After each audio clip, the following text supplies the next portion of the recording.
were talking about Coach Walton earlier, and I did want to tell you, I got to interview with him in November of '87, which that was an experience in and of itself. I'm sure. But this was cool, and I still remember this. One of his selling points was he said, David, he said, schools from all over the state call me looking for coaches. And he said, I mean good schools. And he specifically mentioned you. He said, Philip Haywood, they called me and they found Philip Haywood here. And he was very, very proud of you. And he loved to brag on you. That, talk about longevity with Chuck, that was 1987. I mean, that is crazy, and you're still going. But here's my question for you. And you touched on this a little already, but if you could elaborate, how did Roy Walton impact your career as a high school football coach? Well, he did it probably in 2 or 3 ways. Gosh, probably much more than that. But he was my mentor. And I think for young coaches, sometimes, and I was this way, and that's why I think other coaches may be, especially if you get a head job as a young person, you have a tendency to think, well, I'm the head coach. I'm supposed to know all the answers. And if I made a mistake, it was that I didn't always pick up the phone. Of course, it cost a call long distance back then, but I didn't always pick up the phone and call him because he'd been through it all. He'd already coached 20-some years. He seemed like he was, 7 years old when I was coaching there in 72. But when I became the head coach in 75, he'd had a lot of experiences because he'd started in the 50s. And sometimes I said, I've got to handle this myself.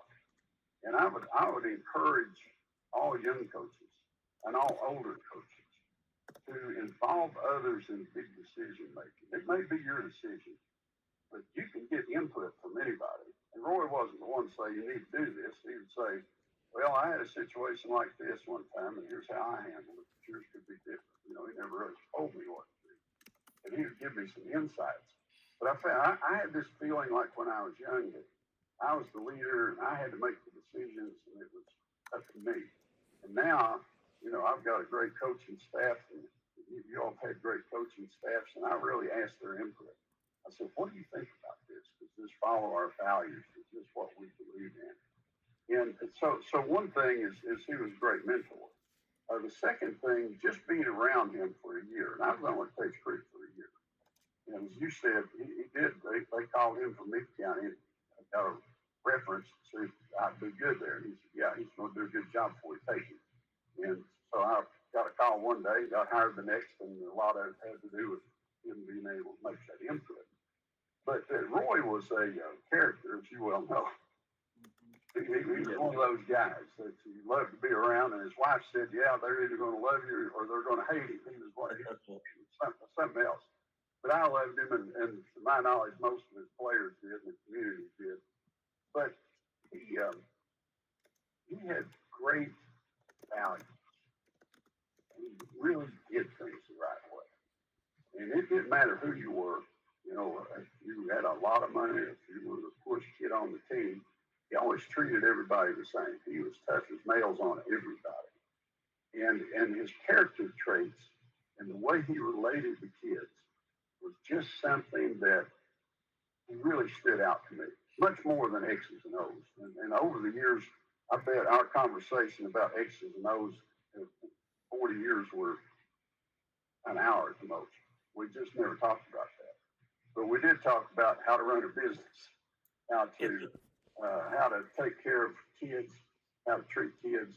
The little things to me that what coaching is about, it can make you successful or maybe keep you from being successful. But I thought he was a model of doing things the right way, and it was a great person for me to emulate, even though our personalities were a lot different. He was a great person for me to emulate in that respect. But so mentorship, being able to emulate him from his character values.